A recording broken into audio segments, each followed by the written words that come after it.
अब जब basic course की हम बात करें तो गुरुजी का जीवन परिचय आप लोगों को सबको पता चल गया थोड़ा बहुत, और भी बहुत सारा जीवन परिचय जो हम एडवांस में देखें, क्योंकि अभी हमारा लेवल क्या है, बेसिक का लेवल है, तो बेसिक के हिसाब से हमने इस कोर्स को देखना है, गुरुजी के जीवन परिचय को समझना है। जब आप न्यूरोथेरेपिस्ट बन जाएंगे तो बहुत सारी जानकारियां और गुरुजी के बारे में पता चलेगी, बेटे कौन है, बेटी कौन है, बहुत सारी चीजें ऐसे आपको जानकारी मिलेगी। तो अब हम आगे बढ़ते हैं अगले टॉपिक पे जो हमारा है थेरेपिस्ट को क्लिनिक में ध्यान रखने योग्य बातें।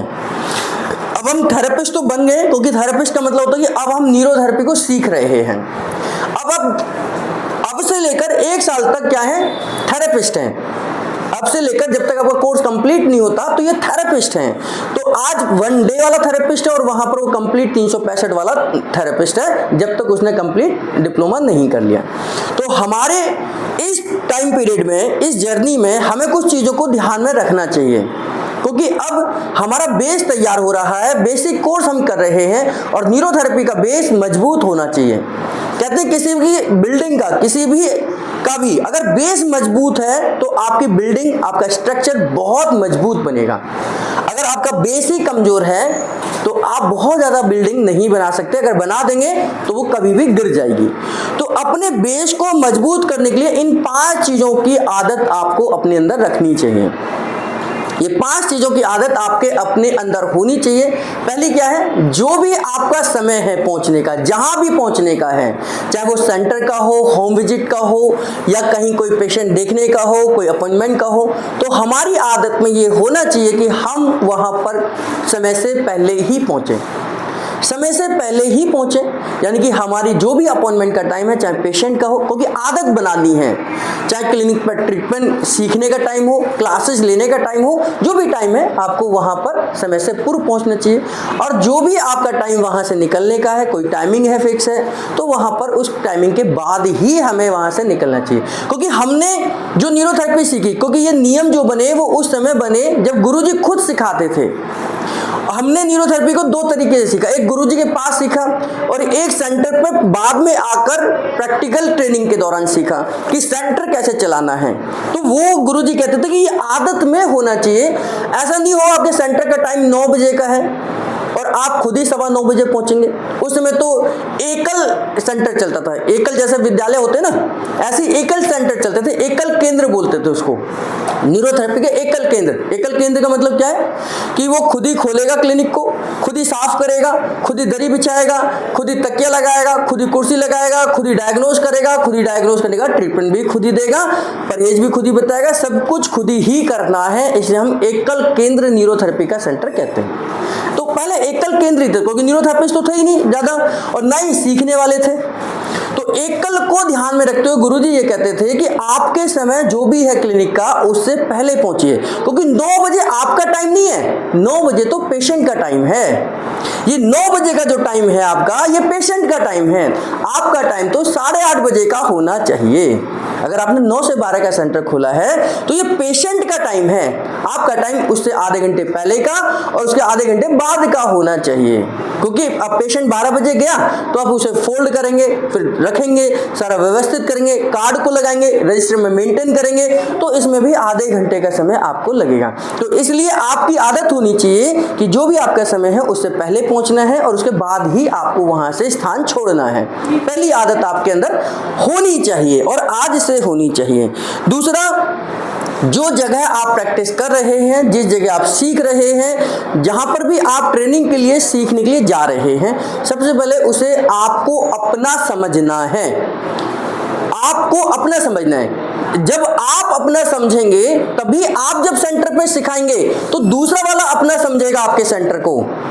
अगर आपने अपना सेंटर नहीं समझा जहां आप सीखने जा रहे हैं, तो जो आपके पास सीखने आएंगे तो वो भी कभी भी आपके सेंटर को अपना नहीं समझेंगे, क्योंकि ये साइकिल है, जैसा हम करेंगे वैसा हम भरेंगे, है ना।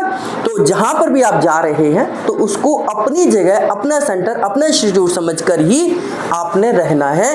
तो वहां पर जो भी सामान है, तकिए हैं, चादर है, कुर्सी है, रजिस्टर है, पाउडर है, जो भी सामान आपके सेंटर में है वो आपका अपना सामान है और वो बिल्कुल स्वच्छ होना चाहिए, व्यवस्थित होना चाहिए और सही तरीके से होना चाहिए। आज तो हमारे पास इसके लिए अलग से स्टाफ है, पहले तो हमें ही सारी चीज़ें करनी। चादर भी हमने धोए हैं, कुर्सी भी हमने साफ करी है, दरी भी हमने बिछाए हैं, अपने क्लिनिक की सफाई भी हमने करी है, पोछे भी हमने लगाए हैं, क्योंकि एकल केंद्र था तो हम ही खुद कर रहे हैं। तो आज डेवलपमेंट है और ये नियम तब से बने हुए हैं, उसी को आधार मानकर ये नियम कानून बने हैं जिनको हमें भी फॉलो करना चाहिए। तो हमें अपने हिस्सा हमारे क्लिनिक का स्वच्छता का ध्यान रखना है, सारी चीज़ें व्यवस्थित हों, इसमें हमारी भूमिका होनी चाहिए, ये आदत में होना चाहिए। कोई टोकेगा तो मैं करूँगा, कोई रोकेगा तो मैं करूँगा, तो ये आदत नहीं है। आदत क्या है कि मैंने देखा पौधा इधर गिरा हुआ तुरंत उठा के सीधे रख दिया, तो ये आदत है, क्योंकि मुझे ये चीज़ें पसंद नहीं है, है ना, तो आदत है। तो ऐसे ही आदत आपकी भी होनी चाहिए। तीसरा बहुत महत्वपूर्ण है, मरीज को ट्रीटमेंट देते समय पर हमें मोबाइल का इस्तेमाल नहीं करना चाहिए, ना ही पेशेंट से बातचीत करनी चाहिए। जब हम ट्रीटमेंट शुरू कर दें, आपने ट्रीटमेंट शुरू नहीं किया है तो आप मोबाइल पे बात कर लो, भाई इमरजेंसी है, पेशेंट से भी पूछ लो क्या दिक्कत है। लेकिन जब आपने ट्रीटमेंट शुरू कर दिया, फिर उसके बाद ना तो आप पेशेंट से बात करेंगे, ना ही मोबाइल का इस्तेमाल करेंगे, ना ही किसी और से बात करेंगे। क्यों? क्योंकि हमारा न्यूरोथेरेपी का ट्रीटमेंट बिल्कुल फिक्स है, काउंटिंग फिक्स है, सीक्वेंस फिक्स है, उसके कितने नंबर में ये देना है सब कुछ फिक्स है। फॉर एग्जाम्पल, एक सबसे छोटा फॉर्मूला हमारा है P heparin, 8 pen 7 liver 8 chest only. ये न्यूरोथेरेपी का सबसे छोटा फॉर्मूला है और सबसे बड़ा ज्यादा उपयोगी फॉर्मूला है, जिसको हम पी हैपरिन कहते हैं। तो पी हैपरिन में 3 पॉइंट आते हैं, 8 पेन 7 लीवर 8 चेस्ट ओनली। तो 8 पेन मतलब 8 पेन देने हैं, अब उसमें आप 7 नहीं कर सकते, 9 नहीं कर सकते, तो आपका ये बिल्कुल फिक्स फॉर्मूला है। 7 लीवर तो 7 ही देने हैं, लॉजिक है। 7 देंगे तो हैपरिन बनेगा जो कि उसका पर्पस है, और 8 चेस्ट ओनली देंगे तो हैपरिन बनेगा, क्योंकि उससे हम हैपरिन बनाने की कोशिश कर रहे हैं। तो 8 पेन 7 लीवर 8 चेस्ट ओनली, जब काउंटिंग फिक्स है, सीक्वेंस भी फिक्स है, ऐसा नहीं आप चेस्ट पहले दे देंगे फिर पैनक्रियाज देंगे तो गड़बड़ हो जाएगा, है ना।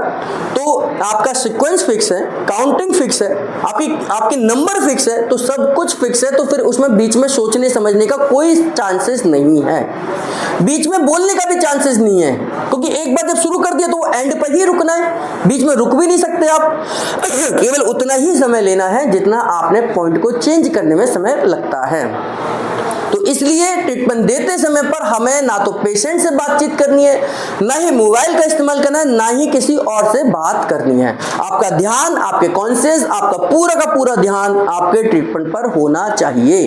क्या मैं 8 पेन ही दे रहा हूं, या पता चले बातचीत में 8 की जगह 9 हो गए, या 9 की जगह 10 हो गए, या 8 के 7 ही रह गए, तो वो केमिकल बनेगा ही नहीं, है ना। तो आपका सब कुछ यहाँ पर फिक्स है, इसमें बातचीत करने का कोई भी मौका नहीं है। नहीं तो आज तक की डेट में मेरी जानकारी में कोई भी व्यक्ति ऐसा नहीं है जो बात भी करता रहे, काउंटिंग भी करता रहे, कोई बात भी करता रहे और काउंटिंग भी साथ में करता रहे। ऐसी टेक्नोलॉजी अभी तक तो आई नहीं है, है ना। ऐसी टेक्नोलॉजी मेरी जानकारी में तो किसी के पास नहीं है कि जो बात भी कर रहा है और काउंटिंग भी कर रहा है, तो ये दोनों चीजें एक साथ नहीं हो सकती। तो काउंटिंग जरूरी है, बात तो बाद में भी हो सकती है। बात के लिए गुरुजी ने भी टाइम दिया है आपको, भाई आप कुछ पूछना चाहते हैं पेशेंट से, पेशेंट आपको कुछ बताना चाहता है, आपको कोई इमरजेंसी फोन आ गया है, तो उसके लिए भी गुरुजी ने टाइम दिया है कि आपका जो ट्रीटमेंट चल रहा है उस ट्रीटमेंट को कंप्लीट करिए। अब दूसरे ट्रीटमेंट में आपको आधे मिनट का भी समय दिया है, 1 मिनट का भी समय दिया है और 2 मिनट का भी समय दिया है ना। तो आपको कहीं आधा मिनट का भी समय है, कहीं 1 मिनट का भी समय है, कहीं 2 मिनट का भी समय। तो ये जो समय है आपके पास, इसी दौरान आपने जो करना है करना है। पेशेंट को कुछ बात करनी है, आपने कुछ उसे सजेशन देनी है, आपने कुछ पूछना है, ये सब आप जो करेंगे इस गैप के दौरान करेंगे। 1 मिनट, आधा मिनट या 2 मिनट का जो गैप है उतने हिसाब से आप करेंगे, या फिर ट्रीटमेंट खत्म होने के बाद करेंगे। जब उसका पूरा का पूरा ट्रीटमेंट खत्म हो गया, आपको लगता है कि थोड़ा टाइम लगेगा, 5 मिनट लग सकती है बात में, तो फिर जब पूरा ट्रीटमेंट आप कंप्लीट कर लीजिए, आराम से उसे बिठाइए, आराम से उसे समझाइए, या ट्रीटमेंट शुरू होने से पहले करना है। तो गुरुजी ने कहा कि ट्रीटमेंट के समय पर ना तो हमें मोबाइल पर बात करनी है, ना ही पेशेंट से बात करनी है, और ना ही किसी आजू बाजू में जो खड़े हुए हैं उनसे बात करनी है। है ना। तो ट्रीटमेंट देते समय हमारा फोकस केवल और केवल पेशेंट के ट्रीटमेंट पर ही होना चाहिए, क्योंकि ये हमारी आजीविका है।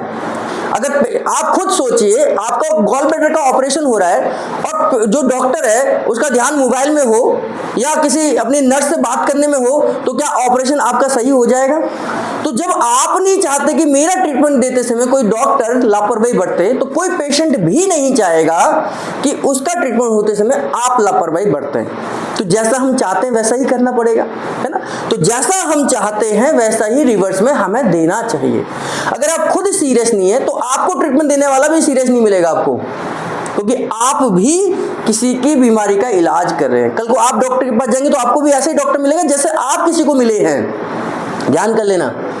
तो आप लोग जैसा ट्रीटमेंट करेंगे वैसा ही डॉक्टर आपको मिलने वाला है इन फ्यूचर में। कभी भगवान न करे आपको जाने की जरूरत पड़े, तो आपने बहुत अच्छे से सावधानी के साथ में जैसा हम व्यवहार करते हैं वैसा ही रिवर्स में हमें मिलता है, सीधी सी बात है। तो हमें ट्रीटमेंट देते समय ना तो पेशेंट से बातचीत करनी है, ना ही आपस में बातचीत करनी है, ना ही मोबाइल पे बात करनी है। अगला पॉइंट है, ट्रीटमेंट देते समय मरीज के हाव भाव को समझना चाहिए। मरीज के हाव भाव को इसलिए भी समझना है क्योंकि हमारा ट्रीटमेंट क्या है, प्रेशर ट्रीटमेंट है, हम प्रेशर दे रहे हैं। तो प्रेशर हो सकता है, आपका जो प्रेशर हो सकता है बहुत ज्यादा हो पेशेंट के हिसाब से, हो सकता है बहुत कम हो। तो दोनों ही कंडीशन में आपने ध्यान करना है कि ट्रीटमेंट देते समय हमें प्रेशर का ध्यान रखना है कि पेशेंट को प्रेशर ज्यादा नहीं लगना चाहिए। अगर पेशेंट को ज्यादा प्रेशर लगेगा तो वह अपनी मसल्स को टाइट कर लेगा।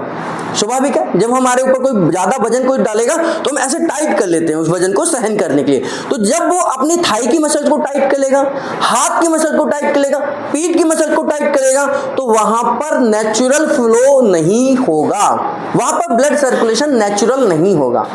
तो अब प्रेशर जो है उसको ज्यादा है या नहीं है, तो दो तरीके हैं। एक तो आप पेशेंट से बार बार पूछते रहे कि मेरा प्रेशर तो ज्यादा नहीं है, मेरा प्रेशर तो ज्यादा नहीं लग रहा, कहीं ऐसा तो नहीं लग रहा प्रेशर ज्यादा हो। दूसरा तरीका ये है कि आप उसके फेस से भी समझ सकते हैं, क्योंकि प्रेशर जो पेन है वो पेन तो कोई छिपा ही नहीं सकता है। पेन को कोई छिपा सकता है? अगर मुझे पेन है तो वो कहीं ना कहीं चेहरे पर आएगा ही आएगा। तो पेशेंट के हाव भाव को समझना है कि आपके प्रेशर से उसको कहीं दर्द तो नहीं हो रहा। तो अगर उसको तकलीफ है आपके प्रेशर से तो प्रेशर को कम करिए। अब कम करने की टेक्निक आपको प्रैक्टिकल में सिखाई जाती है कि दो कुर्सियों का सहारा लेकर जो आप खड़े हैं इस पर आप अपनी बॉडी का वेट डालना है। ट्रीटमेंट देने तो बाद में सिखाया जाता है, पहले वेट को कंट्रोल करना सिखाया जाता है कि दो कुर्सी लीजिए और उसके ऊपर लटक जाइए। आप जितनी देर लटक सकते हैं, यानी कि आप अपने वेट को कंट्रोल कर रहे हैं, है ना। क्योंकि आपको ट्रीटमेंट देते समय कुर्सियों का इस्तेमाल इसीलिए करा जाता है कि आप अपना जो भी वेट है कुर्सी को ऊपर डालें, ना कि पेशेंट के ऊपर डालें। तो ट्रीटमेंट देते समय हमें पेशेंट के हाव भाव को समझना है कि आपके प्रेशर ये यानी कि जो ट्रीटमेंट दे रहे हैं उससे पेशेंट को कोई तकलीफ तो नहीं हो रही, और तकलीफ हो रही है तो फिर आप अपने प्रेशर को कम करिए। या प्रेशर ज्यादा आपका बहुत ज्यादा कम है तो फिर थोड़ा सा आप इंक्रीज कर सकते हैं। जो आप कुर्सी पर वेट डाले हुए हैं उसको आप पेशेंट के ऊपर डाल सकते हैं। तो पेशेंट के हिसाब से प्रेशर डालना है, अपने हिसाब से नहीं डालना है कि भाई मैं तो 180 केजी का हूं, मैं कहां लेके जाऊंगा वेट, तो सारा 100 केजी आपने पेशेंट के ऊपर डाल दिया। 100 केजी में वो एक ही बार में ठीक हो जाएगा नहीं, तो है ना। तो इसलिए पेशेंट को ध्यान में रखते हुए पेशेंट कितना प्रेशर सहन कर सकता है उतना ही प्रेशर आपने देना है। वो ज्यादा भी हो सकता है, कम भी हो सकता है, ये आपके और पेशेंट के बीच के अंडरस्टैंडिंग होनी चाहिए। तो ट्रीटमेंट देते समय पेशेंट के हाव भाव को समझना है कि वो हमारे प्रेशर को सहन कर पा रहा है या नहीं कर पा रहा है। अगला है, ट्रीटमेंट देते समय हमें समय का विशेष ध्यान रखना है। ट्रीटमेंट देते समय आपको विशेष ध्यान करना है कि 4 पेन देने हैं तो 4 ही देने हैं। 6 सेकंड का प्रेशर है तो 6 सेकंड का ही होना चाहिए। अगर आपने 5 सेकंड पर छोड़ दिया तो ब्लड प्रेशर जो खून का दर है वो वहां तक नहीं पहुंचेगा जहां तक पहुंचना चाहिए था। अगर आपने 7 पे छोड़ा तो वो उस पॉइंट को क्रॉस कर जाएगा। जैसे मैं किसी पाइप में चौथे गमले में पानी देना चाह रहा हूं तो मुझे एक प्रेशर क्रिएट करना पड़ेगा, एक पाइप से प्रेशर क्रिएट करना पड़ेगा। अगर मैं ज्यादा दबा दूंगा तो चौथे को क्रॉस करके वो पांचवें में चला जाएगा और मैं देना कहां चाहता हूं, चौथे में चाहता हूं। अगर मैं थोड़ा ज्यादा ढीला छोड़ दूं तो वो तीसरे तक ही रह जाएगा, चौथे तक नहीं पहुंचेगा। तो यही कहानी हमारे ब्लड सर्कुलेशन की है कि अगर मैं ज्यादा दबा दूंगा तो वो पॉइंट को ही क्रॉस करके पार हो जाएगा, है ना, और मैं ज्यादा छोड़ दूंगा ढीला तो उस पॉइंट से पहले ही रुक जाएगा।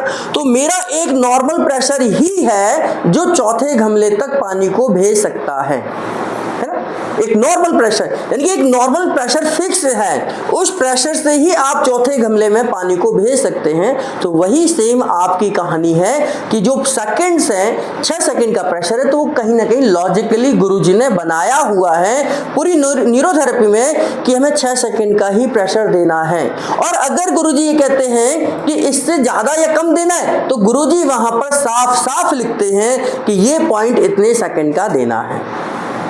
जैसे 1 थायराइड पी 9 सेकंड का गुरुजी ने साफ साफ लिखा, हाफ कुंडली 20 सेकंड गुरुजी ने 20 सेकंड लिखा, हाफ कुंडली 13 सेकंड गुरुजी ने लिखा। और जहां नहीं लिखा है उसका मतलब ऑटोमेटिकली आपका 6 सेकंड का ही प्रेशर है। तो न्यूरोथेरेपी के यूनिवर्सल लॉ में हमारा हर प्रेशर 6 सेकंड का ही होता है। अगर इससे ज्यादा या इससे कम का होगा तो वहां गुरुजी ने साफ साफ लिखा है कि कितने सेकंड का ट्रीटमेंट हमने देना है। तो इस तरीके से अगर आप लोग इन 5 चीजों को ध्यान में रखेंगे तो निश्चित तौर पर इनकी प्रैक्टिस आज से करेंगे, यानी कि अपनी आदत में डालेंगे, तो निश्चित तौर पर इन फ्यूचर में आप एक अच्छे न्यूरोथेरेपिस्ट बनने की राह पर हैं। और आपका न्यूरोथेरेपिस्ट बनना तो तय है क्योंकि आपने न्यूरोथेरेपी डिप्लोमा में एडमिशन लिया है, और उसके साथ साथ एक अच्छे न्यूरोथेरेपिस्ट भी बनेंगे। आपका बेस मजबूत होगा और यही बेस आप आगे विषय में जब आप ट्रेनिंग दे रहे होंगे, आपके पास स्टूडेंट आ रहे होंगे, तो आप खुद भी उस तरीके से सिखा पाएंगे। जब आपने ही चीजें फॉलो नहीं करी होंगी तो फिर आपका कॉन्फिडेंस लेवल उतना नहीं होगा जो आप सिखाना चाहते हैं, है ना। तो अगर आप ये चाहते हैं कि इन फ्यूचर में मैं भी ट्रेनिंग दूंगा, मैं भी स्टूडेंट को पढ़ाऊंगा, मैं भी ट्रेनिंग इंस्टीट्यूट खोलूंगा न्यूरोथेरेपी का, तो उसके लिए तो सबसे ज्यादा जरूरी है कि उसका बेस अपने आप में खुद मजबूत होना चाहिए। आज हम इतने कॉन्फिडेंस के साथ इसलिए भी बोल पाते हैं क्योंकि हम उस दौर से गुजरे हैं। हमने न्यूरोथेरेपी के लिए उतनी मेहनत करी है, हमने न्यूरोथेरेपी के लिए बहुत मेहनत करी, मतलब न्यूरोथेरेपी के लिए का मतलब अपने लिए, और उस संघर्ष से गुजरे हैं कि हमें पता है कि कैसे कैसे चीजों को समझना है, चीजों के लिए करना है।